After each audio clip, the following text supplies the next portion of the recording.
In the world of crypto, you've probably heard the name Solana. It's become totally synonymous with two things: crazy speed and super low costs. This is a blockchain that wasn't just built for developers in a lab. It was built for us, for everyday people. So today, we're going to dive deep into the Solana ecosystem. We'll look at what makes it tick, what you can actually do with it, and of course, where it's all headed. So what is the big promise behind Solana? Well, at its core, it's making a really powerful statement that takes on the biggest complaints people have about other blockchains. And it all comes down to two numbers that, honestly, you kind of have to see to believe. First things first, the cost. A typical transaction on Solana costs, well, pretty much nothing. We're talking a tiny, tiny fraction of a penny. To put that in perspective, you could do thousands, literally thousands, of transactions for less than you'd pay for a cup of coffee. This is what makes things like small, everyday digital payments not just possible, but practical. And here's the other half of that promise: raw speed. Solana can handle around 65,000 transactions per second. Now, what does that number even mean?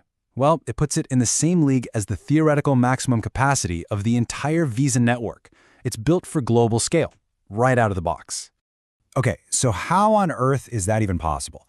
Well, the secret sauce is this really unique idea called proof of history. See, on other blockchains, everyone has to constantly talk to each other to agree on what time something happened. With proof of history, it's like every transaction gets a verifiable cryptographic timestamp baked right in. Everyone can just look at the chain and know the exact order of events without all that back and forth. This lets the network process tons of stuff all at once, in parallel, and that's where that incredible speed comes from. And this quote right here, it just nails the whole philosophy. Every single decision they make is about one thing: making the experience for you, the end user, fast, cheap, and simple. The goal is for using Solana to feel just as smooth as using the regular internet. All right, so when you have that kind of speed and those low costs, what happens? People build. A massive ecosystem has shot up on top of Solana. The best way to picture it is like a bustling digital city with different neighborhoods for finance, for art, for gaming. So let's take a quick tour. First up, the financial district. This is the home of DeFi, or decentralized finance. You've got places like Radium, where you can easily swap different kinds of tokens. Then there's Serum, which is more like a high-speed trading platform for the pros. And you've got Mango markets, where you can lend out your crypto to earn some interest or borrow against it. Next up, we're heading over to the entertainment district, and honestly, this is one of the most vibrant spots in the whole city. You've got Magic Eden, which is the go-to marketplace for buying and selling NFTs, and then you have these huge, ambitious games like the massive space epic Star Atlas, or Genopets, which is this cool move-to-earn game that actually rewards you for being active in the real world. These aren't just games with a crypto angle, they're building their entire economies on Solana. And just like any real city, you need infrastructure to make it all work. For Solana, that means tools like the Phantom Wallet. It's pretty much the standard passport you use to connect to everything. You have Solana Pay, which lets merchants accept payments that are almost instant. And for the developers, there's the Anchor framework, which is a toolkit that makes it way easier to build all these cool new apps. So we've seen the different neighborhoods, right? The financial district, the gaming arcades. But what are people actually doing their day-to-day? How does all this tech translate into real life?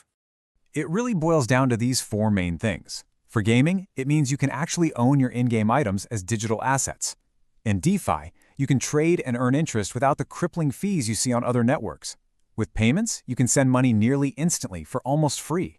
And of course, the NFT scene is just huge, with people collecting and trading everything from digital art to collectibles on a massive scale. Okay, but let's be real for a second. No technology is perfect. And if we want the full picture, we have to talk about the trade-offs and the very real challenges that Solana has had to deal with. And this is the question on everyone's mind, right? How can it be this fast and this cheap? It sounds a little too good to be true. So, what's the catch? Well, like with any big innovation, there are trade-offs you definitely need to know about. This slide really just lays it all out perfectly. To get that incredible speed and user experience, Solana made some compromises elsewhere. Specifically, it's not as decentralized as a blockchain like Ethereum, and it's had some issues with network stability. It's a classic engineering trade-off. You're optimizing for one thing, which means you can't be the best at everything else. So let's break down those risks. First, the network has actually gone down a few times, usually when things get super busy. Second, as we mentioned, it's considered more centralized than its main rival, Ethereum, which means fewer individual computers are securing the network. Third, like any crypto ecosystem, some of the apps built on it can have security bugs. And finally, hey, it's not the only fast blockchain out there. It's in a constant race with some really strong competitors. All right, so knowing those challenges, the obvious next question is, what's the plan? What's being done about it?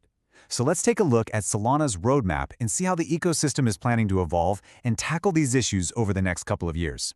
The roadmap is really about two things: doubling down on what's already working and shoring up the weaknesses. The plan is to go even deeper into gaming in the metaverse. They want to expand financial tools that are easy enough for regular people to use. And on the tech side, they're developing new solutions to make the network even more reliable and able to handle even more traffic.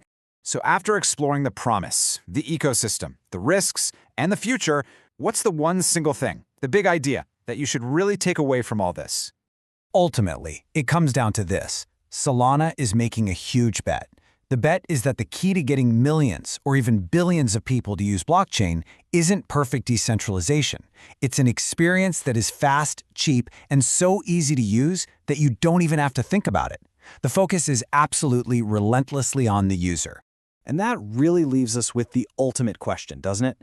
Solana has placed its bet on speed and user experience above all else. Is that the right bet? Will that be the formula that finally takes blockchain out of the niche world of tech enthusiasts and into the hands of the masses?